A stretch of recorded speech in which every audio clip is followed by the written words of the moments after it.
Hola, ¿qué tal? Bienvenidos a este nuevo podcast en el cual invité a mi esposo para que juntos abordemos el tema del duelo. La vez pasada hice un podcast y tuve una muy buena aceptación y todos enfocaron los comentarios en el tema del duelo de mi papá, de mi abuela, de mis tíos. Y el día de hoy quise invitar a mi esposo, el cual también ya vivió su duelo cuando perdió a su papá, y queremos juntos abordar ese tema con ustedes para que puedan tomar las herramientas necesarias para que puedan ir de nuevo a la vida y no quedarse atorados en el pasado, en el dolor, en el duelo, como a muchas personas nos sucede. Así que comenzamos.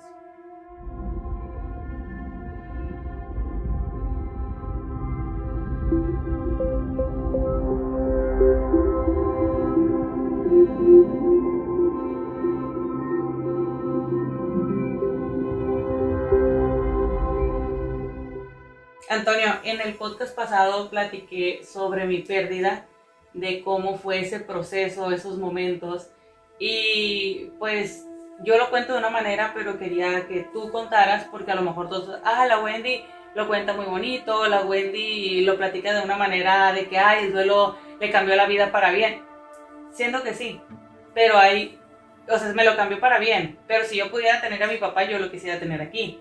Pero tú, ¿cómo podrías contar tu experiencia de lo que a ti te pasó? Porque digamos que siento que mi duelo fue más rápido ese proceso de aceptación que el tuyo. ¿Qué te parece si me cuentas un poquito? Pero ahí influí mucho yo en esa rapidez, porque como yo ya traía la experiencia, desgraciadamente, de lo mismo que les pasó a ustedes, pues me pasó a mí. Ya de cuenta que yo le brinqué muchos pasos, que yo lo vivía. No platiques, no confíes, llora, no llores, tienes que hacer esto, enfócate en esto porque va a pasar esto. Yo no, solamente fluí y me fueron pasando. Y a ustedes fue todo lo contrario. Yo solamente como yo traía la experiencia, yo les dije, hey, hagan eso, hagan lo otro, hagan lo otro. Y que estuvo hasta cierto punto mal, porque muchísimos años después, tú caíste en el principio del duelo. Como a los 2 o 3 años. Más tiempo, hace poquito fue eso. Hace como un año fue cuando tú caíste en la crisis de la primera etapa. Sí, yo sí. Sí, que es llorarlo, no aceptarlo, Okay. desde que se te había ido, y de cuenta que no les caía el 20 como si hubiera sido en un principio. Pues te das cuenta que yo influí en el lado de que es que si no vuelve ustedes tienen que hacer esto, va a pasar esto y todo otro. Y ya de cuenta que yo hice que te brincaran muchas cosas de eso. Que hasta cierto punto estuvo bien porque fue más rápido tu proceso de sanación que el mío. Que porque el mío me duró, estamos 24, estamos hablando del 19, 9 años. Sí, porque yo recuerdo que cuando te conocí, tú todavía estabas como en ese de ira. Siento que todavía era como enojado. No, pues tenía un poquito. Cuando te conocí tenía un año. Un mes. Porque se dice en tanatología que el duelo debe de durar 2 años. Pero, o sea, duró 9. sí, o sea, un duelo, ¿cómo se puede hasta decir? la fecha, hasta la fecha es un duelo. Uno no supera, solo aprende a vivir uno con el dolor. Sí, porque en tanatología te dicen, después de 2 años, si la persona todavía sigue mal, la persona tiene problemas y hay que atenderla, porque se supone que tú puedes incluso esperar para recibir la ayuda hasta 2 años. Si después de 2 años tú todavía sientes que no puedes, ve a buscar ayuda, no te esperes más. Aunque hay personas que desde el primer momento rápido van a terapia y trabajan más rápido en esos temas. A mí me han tocado personas que rápido van a terapia y después del tiempo como que se brincan esa etapa y recaen, pues. Ya no tan fuerte, pero sí caen. Lo que pasa es que yo creo que el llorar sí es muy importante, el sentirlo, o sea, el sentir el duelo, porque cuando pasó esto de mi papi, yo recuerdo que para empezar, pues me imagino igual que tú, no quería que me dieran el pésame, no quería que No, me yo no quería hicieran que se arrimara a nadie. sentir, ajá, que la gente se acercara como Se me estaba. hace mucha hipocresía. Ajá, entonces como que en el funeral, cuando hay un funeral, un velorio, la gente te va, te abraza, te consuela, y aunque a veces sabes que no sienten lo que tú estás sintiendo, Y duele más. pero ese abrazo y vas sanando porque estás llorando y llorando y llorando. Pero nosotros no podíamos llorar porque teníamos hermanos más chicos, porque no queríamos que nuestra mamá llorara, porque se te junta que eres el hijo más grande, porque Toño también es el hijo más grande. Entonces como que quieres hacerte el fuerte para tus hermanos, para tu mamá, para todos. Y tu corazón se te hace así, pero no puedes llorar, no llores. Incluso yo recuerdo que yo a mi hermana le decía, no llores enfrente de Nayo, de mi hermano, que estaba chiquito, tenía 5 años, pero tenía Nayo. Entonces, y digo, qué feo que yo también le decía, ya no llores, tienes que aguantarte, porque uno no sabe y uno no llores, es lo que siempre te dicen. Está como eres niño, no llores porque los hombres no lloran. O sea, sí puedes llorar, tienes que llorar, de vez en cuando hay que sacar lo que uno siente, porque cuando te enseñan a no llorar, ahí creces todo atorado, pues. Pero es como el drogadicto. El que el afectado tiene que buscar la ayuda, si no, no le funciona. Sí, eso sí. Porque a mí siempre me dijeron, llevamos a terapia, no, primero ustedes. Por lo que dice, el hermano mayor, primero ustedes sanen. Primero ustedes. Yo aguanto. Yo aguanto. Y es muy feo llorar en un rincón y que no sientes el apoyo de nadie. Y más cuando te das cuenta que las amistades del que se fue no te buscan para darte el hombro y decirte, hey, aquí estoy. Aunque sean mentiras, pues, aunque sea dientes para afuera, duele mucho. Sí. Y duele mucho que en realidad te das cuenta que te quedas solo. Ajá. Yo pienso que eso es algo y que te pasa. Llegas a sorprender de las personas que no creías que estaban, que en realidad se quedan o están. Pero te voy a decir, de 100 se queda una. O sea, mucha gente te da la espalda en esos momentos o simplemente no saben cómo acercarse. También eso a veces pasa, que no sabes cómo. Y después les da más vergüenza acercarse porque no estuvieron en un principio. Ajá, sí es cierto. ¿Y tú qué opinas de cuando pasa eso? O sea, si alguien, por ejemplo, se hubiera querido acercar contigo y no se acercó, y ahorita viene, ¿qué opinas? Es que hay momentos de acercarse. Por ejemplo, a mí en un principio no quería que nadie se me arrimara porque yo sentía una hipocresía o decía, ¿qué saben ustedes que yo no sé? Pero también, ok, no te acercas en un principio, pero, por ejemplo, ahorita mi papá tiene que, va a cumplir 14 años. Que alguien se arrime ahorita después de 14 años, pues te queda, pues ya, pues no, ¿ah? No, vete. Sí. Entonces te quedas, ya, porque te cupo. Ajá. Yo te ocupaba en el primer año, en los primeros 6 meses. Ajá. O incluso en el primer mes yo te ocupaba. Ocupaba ese apoyo, no económicamente, sino simplemente emocional o, güey, yo estoy contigo. Lo que se te ofrezca, aunque fuera mentiras, pues. ¿Sí? Sí. Y me tocó ver a personas, vuelvo a repetirlo, de que te quedas tú de personas que, en mi caso, que me ha tocado ver a personas llorar la pérdida como si la estuviera llorando mis hermanas o yo o mi mamá. Y me quedo. Lo tenían en muy buena estima. Sí. Y se siente bonito. Ajá. Y en mi rancho se siente bonito que todavía se siente de las personas que lo apreciaban. Cuando les voy a compartir algo, cuando yo conocí a Toño y cuando él me contaba cosas de su papá, de que a él lo querían mucho en su rancho y así, yo siempre, la verdad, yo decía de que no creo que... Siempre me catalogaba mentiroso. Siempre lo catalogué un mentiroso. Y cuando fui a su rancho, me quedé sorprendida, dije, entonces el papá de Toño sí era muy bueno, o sea, porque yo pensaba que era malo, porque eso es algo que uno hace. ¿Qué hice yo contigo?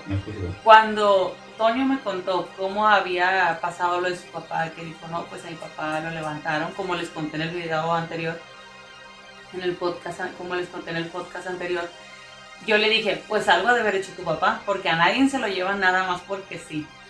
Y dicen, como, no escupas para arriba, dicen, porque a los años me tocó que mis tíos tuvieron problemas y se llevaron a mi papá. No voy a decir que mi papá realmente era una blanca paloma, pero no era su, ¿cómo se puede decir? O sea, se fue por lo que no hizo. Ajá, se fue por algo que no hizo, pues. Entonces ahí entran que a veces sí pasa algo aunque no hayas tenido nada que ver, pero, o sea, son pocas las veces, pero sucede, y también gente buena se va, o gente que ayuda, o gente que, todo eso.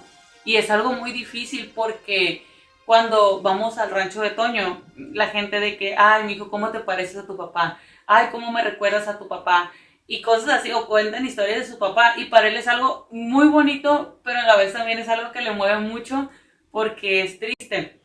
Pero también está, como dices tú, está bien padre sentir de que, ay, yo soy hijo de ese hombre, de ese que hablan también y todo eso. O sea, está muy bonito eso. Era muy carrilludo. Era muy carrilludo, pero se daba a querer con las personas. Uh-huh. Ahí, bueno, volviendo al tema. Yo en su momento, es bueno dejar a las personas que se hagan las fuertes, pero hasta cierto punto. Uh-huh. Pero, o sea, no descuidarlas, porque a veces uno, el dolor, no lo quiere sacar con un tercero, o que le saquen de la mente lo que ellos piensan, pues, que era mi caso. Yo no quería que me sacaran el chip de mi cabeza, pues, Uh-huh. de lo que tenía que hacer yo, pues. Uh-huh. Y llegó el punto que pasaron 9 años y dije, no, ya basta. ¿Tú cómo sientes que soltaste? En el momento que yo me sentía la persona más infeliz del mundo. Uh-huh. No disfrutaba ningún momento. Me acuerdo cuando decías que Navidad, tu Mi cumpleaños, Navidad, mi cumpleaños, dejó de tener sentido Navidad, mi cumpleaños, su cumpleaños. Cualquier fecha especial dejó de tener una importancia. Dejé de tener vacaciones en trabajo, dejé de tener cumpleaños, dejé de tener Navidades, dejé de tener años nuevos. Porque mi cumpleaños pues siempre me la pasaba con él.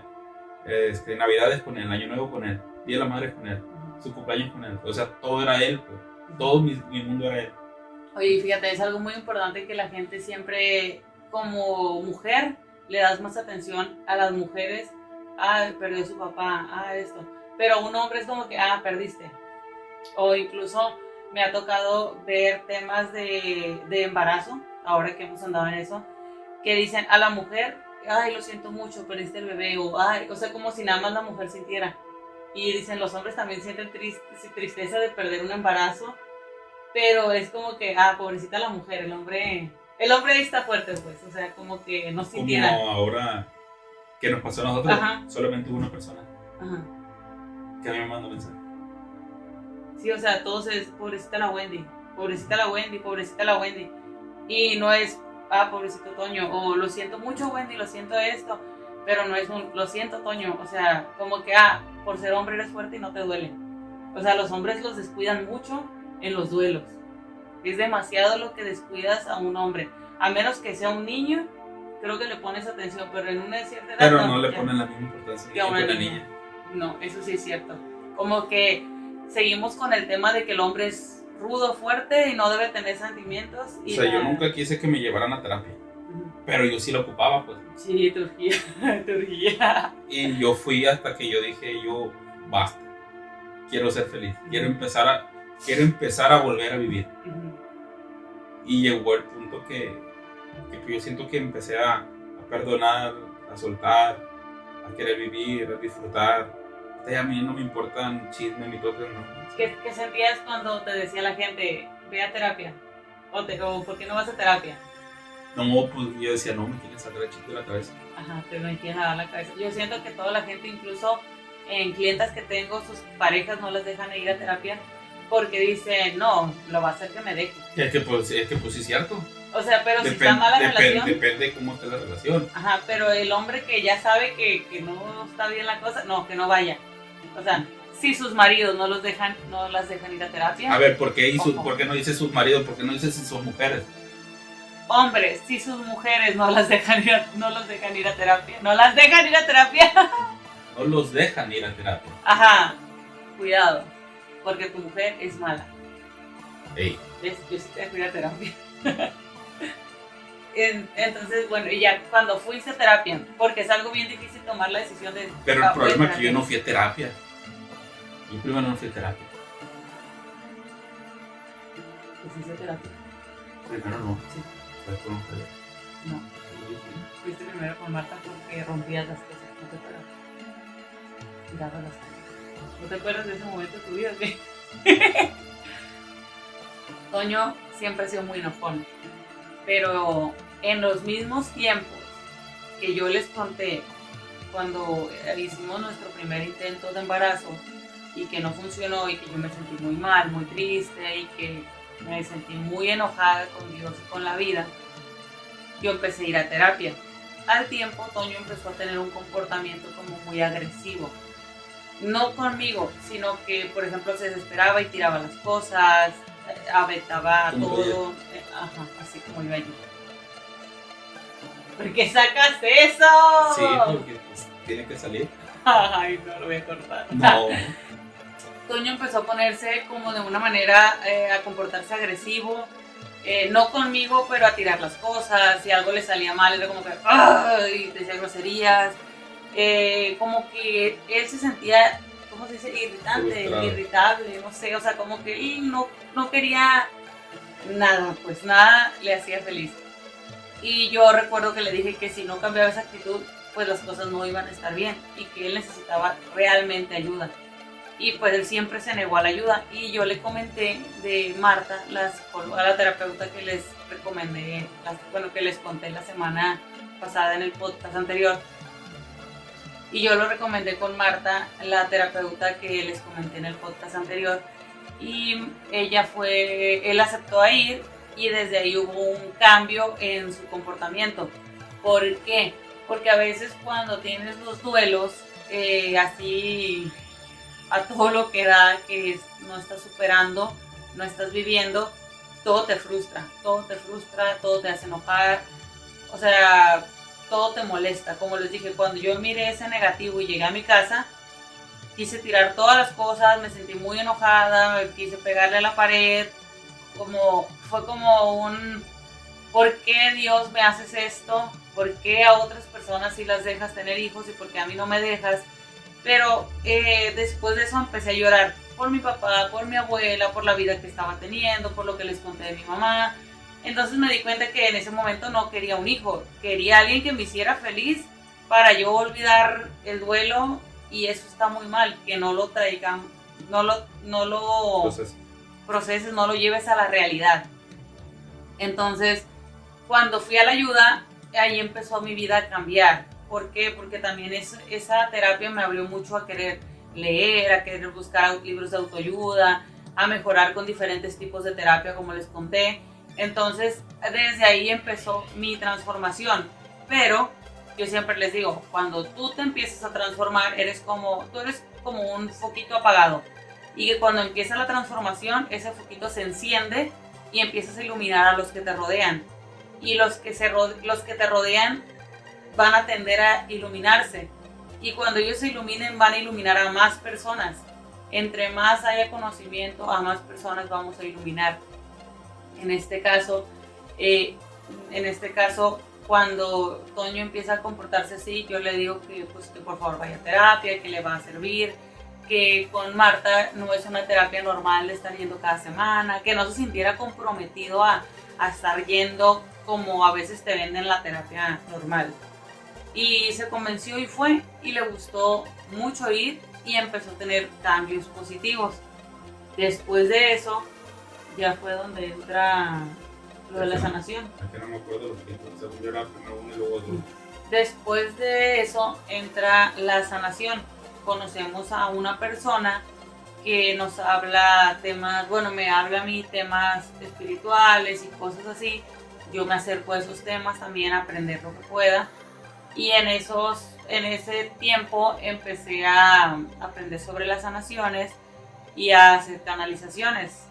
Y ahí fue, yo siento que el siguiente cambio en tu vida. La verdad van a escuchar este podcast y mucha gente que no me conozca va a decir, o sea, de que gente nueva va a decir ni al caso con eso. ¿Vas a contarlo? ¿Quieres contar eso? Porque no cualquiera cree que existe eso, pues, la canalización. Siento yo que en otra ocasión, porque sí. Pero a consecuencia de, fíjate, yo siento que más lo que me ayudó a mí, sí me ayudó la terapia mucho, pero a mí lo que más siento que me ayudó fue, sí, Canalizar es cuando un espíritu entra en tu cuerpo, te haces como un canal, como un ducto. El espíritu entra en tu cuerpo para dar mensajes, lo que hacen los medios. Y eso fue lo que le tocó vivir a él. porque yo siento que cuando mi papá faltó, yo me quedé molesto, pues. Ujú. Yo me quedé molesto de quedarme, de ir con él. Ajá, es lo que comentaba ahorita, que hay gente que dice, ¿por qué yo no me fui contigo? ¿Por qué no en lugar de tú me fui yo? Porque yo iba con él, no, que mi abuelo me bajó, pues. Y de cuenta, el volver a platicar en la canalización con él, como que me ayudó a saber que él no se fue molesto conmigo porque yo me quedé molesto, pues. Ajá. Porque era lo que pasaba. Yo me enojaba con él y él se enojaba porque yo me quedaba enojado, pues. Ajá. O porque no hacía las cosas como él quería, porque era rebelde, pues. Uh-huh. Y de cuenta que como que me ayudó el saber que él no estaba molesto, pues. Simplemente estaba bien, pues. Estaba bien, ajá. Sí, o sea, eso fue lo que te dio consuelo. Y a mí, no sé, siento que lo que me dio consuelo fue... No sé qué me dio consuelo. Solo fui cambiando mi vida. La terapia, igual, fue la Y canalización. siento que... Porque te ayudó mucho. Sí, las canalizaciones a mí me ayudaron. Yo nunca pude comunicarme así con mi papá como se comunicó Toño. Pero cuando el papá de Toño se comunicaba, yo le preguntaba mucho qué pasa cuando te vas, qué se siente, qué pasa después, cómo están las personas, o en el caso como él fue desaparecido, te sientes mal de que no te encuentren, o sea, qué pasa después de eso. Y me dio mucha paz también a mí eso, y me dio como todavía más curiosidad de seguir conociendo más de este mundo que la gente desconoce o no cree, pues. Es que realmente a veces esto parece una fantasía, sí parece, a veces vives cosas que dices, esto no puede ser real, o sea, sí, así se siente muchas veces. Sí, porque uno se cree exento de las cosas malas, de que, a mí no me va a pasar, o a mí no me puede pasar. Uh-huh. Está como el que se enferma de transmisión. Uh-huh. ¿Por qué a mí? Porque no te cuidaste. Ajá. Sí. ¿Sí me explico? O, ¿por qué choqué? Porque iba recio. Uh-huh. Porque el que iba bien, ¿por qué me chocaron? Pues a lo mejor estabas en el lugar no indicado, a lo mejor tu día ya había terminado, estabas acostado, te levantaste y te chocaron. O solamente de tu trabajo venía un descuido, te clavaste, no te pudiste quitar el golpe. Uh-huh. O simplemente ya te tocaba. Por aprendizaje, todo trae un aprendizaje. Así. Sigue platicando. ¿Por qué? Sigue platicando. Entonces sentir algo, como si algo hubiera querido comunicarse, pero sigue platicando. A lo mejor es algo que no es alguien que conozca, que quiere dar un mensaje, pero ocupa que sigas platicando. Te digo que por ejemplo, yo el andar recio. Yo sé que si sigo andando recio, voy a chocar. Y le bajo. Si sigo yendo a Badiraguato todos los días, solamente tengo que tener más precaución. Pero si yo sigo andando recio, sigo andando en el teléfono, son cosas que te pueden pasar, accidentes, no los previenes. Pues. Y tú dices, ay, ¿por qué a mí? ¿Por qué a él? Algo hizo mal para que le pasara eso. Otro tema importante que podemos hablar el día de hoy es, por ejemplo, parece que cuando estás triste, estás en duelo, más cosas te suceden. Como ayer que estaba triste. O sea... que tú me lo has dicho, la ley de la atracción. Ajá, o sea, cuando uno está triste, se siente solo, te sientes enojado, frustrado, te pasan más cosas para sentirte así, porque estás enojado con la vida y todo te va a salir mal. Es como cuando está haciendo tarde y te enojas porque se te está haciendo tarde y te subes al carro y se te olvidó algo, no encuentras las llaves, porque todo es como si tus caminos se cierran.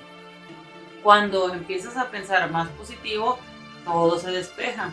El día de ayer me pasó que compré unos micrófonos para el podcast y estuve queriendo instalarlos y no pude, batallé mucho y me sentí muy molesta y tenía muchas ganas de llorar y me subí a llorar, aventé los micrófonos, cosas que realmente hacía años que no hacía. Los aventé del enojo, me enojé con Toño y me subí al cuarto. Cuando me levanté como 5 minutos a ir al baño y cuando regreso, el gordo se subió a la cama al edredón que acababa de poner justo para grabar el podcast, según yo, antes de haberme enojado lo iba a grabar. Y el gordo orinó el edredón. No podía creer cómo estaba, como cuando dicen, danos falta que te orine un perro. Lo hizo, pero no a mí, sino que el edredón. Y era el edredón que no pudo lavar yo, que tengo que mandar a la Entonces, como que sentí mucho llanto, mucho dolor otra vez, mucha frustración y dije, Dios mío, ¿para qué me haces esto? ¿Qué me quieres decir? Pero bueno, me calmé y le dije a una amiga que me diera una carta del oráculo, me dio la carta y le dije, estoy tan bloqueada que no le entiendo a la carta, le dije, y estaba bien clara, pero yo le dije, no la entiendo porque estaba enojada, muy enojada, entonces no le entendía la carta. Y lo que hice fue que, ¿sabes qué? Le dije a mi amiga, voy a leer y a lo mejor eso me va a calmar y voy a encontrar las respuestas de cómo me siento, de lo que tengo. Y cuando abro el libro, pues estoy en un tema de duelo, pero como ya tenía días que no leía, no recordaba en qué iba. Y me salió el duelo de aniversario. Eso es algo importante que sepan que pasa y pasa mucho. Cuando se acerca la fecha de tu familiar que faltó, siempre empiezas a sentir esa nostalgia, esa tristeza. ¿A ti no te pasa sentir esas cosas cuando lo de tu papá? Pues es que a mí duré 9 años sintiendo esa nostalgia. No sabía de qué No era. sabía. Digo, es algo como que Pero sientes. por ejemplo, la tierra mojada por la lluvia, así que mucho reto cuando se seca, cuando deja llover y se va el agua, ver así que no está nada marcado. Antes me daba, me daba por los tiempos, porque eran esos tiempos. Yo, por ejemplo, ayer que les comento, me sentía muy frustrada, muy enojada, muy triste. No hallaba qué hacer, solo me sentía muy mal. Y resulta que cuando abro el libro y habla del duelo, me acordé de la fecha y me fijé que a qué día estábamos a 19 de mayo. Y el día, un 19 de mayo del 2015 fue cuando levantaron a mi tío y ahí empezó todo. A los 2 días, a los 3 días con mi papá. Entonces fue como que revives como ese sentimiento. Además, lo de él me dijo en la tarde y yo en la tarde como a las 5 o 6 fue cuando me empecé a sentir muy frustrada, muy enojada. Con esto que pasa, no es que se te quiten las ganas de llorar. Solo tomas conciencia de por qué estás llorando y ya le puedes dar un lugar a ese dolor y ya sacas, lloras y ya es como que te tranquilizas. Si no me hubiera dado cuenta, hubiera seguido enojada, hubiera seguido furiosa, como dice, dándole problemas a alguien que no tenía nada que ver, como en este caso a ti, te estaba peleando contigo, enojada contigo y tú de buena manera tal vez me invitaste a cenar y yo, no. Y yo no estaba haciendo nada. O sea, y yo estaba enojadísima. Estaba sudando, bendita yo. Ay, no es cierto, pero bueno. Entonces, el punto es que hay muchas cosas de los duelos que, por ejemplo, ¿eso cuánto tiene que pasó? Y todavía se siente cada año. No, es que en cada Navidad. El Día de Muertos. Ahí es diferente. Yo lo siento en Día de Muertos también, esa nostalgia. Sí, por tu nana, porque tu nana siempre hacía flores. Pero nosotros no tenemos, yo no tengo un recuerdo de, le voy a llevar flores al panteón a alguien. Ajá. Yo duré en una etapa que no teníamos muertos, pues. Ok. Duré toda mi niñez, toda mi juventud sin muertos, hasta después de los 20 años. Y hubo, pero no tengo dónde ir a llevarle, pues. Bueno, pues para mí, cuando llega esas las fechas, Día de Muertos, Navidad, la fecha en que ellos faltaron, incluso más que el cumpleaños de mi papi, como que no es tanto como esta fecha. Y yo me acuerdo más del cumpleaños de tu papá. Ajá, no, y digo, son fechas que se te marcan y que uno tiene que saber ¿cómo se dice? uno tiene que saber de dónde viene ese dolor de esa fecha, porque es como el síndrome de aniversario. O sea, cada vez que viene ese aniversario, uno empieza a sentirse mal, incluso a veces te enfermas, te puedes llegar a enfermar. ¿Y cómo curarte? Cuando tomas conciencia de qué es lo que te está haciendo sentirte así mal, enfermarte. Y ya para cerrar el día de hoy con este podcast, les quiero decir que hay una segunda oportunidad después de una pérdida. No volvemos a ser los mismos, nos podemos hundir o podemos florecer, ya esa es decisión de cada persona. Es una pérdida, duele, el dolor es inevitable, pero el sufrimiento es opcional. Así que yo les puedo decir que vayan a terapia, ocupen su mente, hagan cosas positivas, hagan terapia ocupacional. Si hacer negocio les ayuda, hagan negocios. Si salir a hacer ejercicio les ayuda, salgan a hacer ejercicio, ocupen su mente. Y creo que eso es algo que les va a ayudar mucho. Y no le tengan miedo a la terapia, no, porque sean hombres, tampoco le tengan miedo, ¿verdad? O sea, es para su mayor beneficio. Aprovechen, si tienen la oportunidad de ir a terapia, háganlo. Si suelten eso que ya les duele, eso ya dolió mucho, hay que avanzar, no nos podemos quedar atrás. Ellos ya no pudieron acompañarnos, pero en honor a ellos hay que seguir en la vida, hay que seguir adelante, y es la mejor manera que tenemos para honrar a nuestros seres queridos que partieron. ¿Algo que quieras aportar a eso? Vivan y dejen vivir. Pues esto es todo por el día de hoy, y muchas gracias por estar con nosotros aquí, mirando este podcast, escuchándonos. Muchas gracias y que tengan una excelente semana.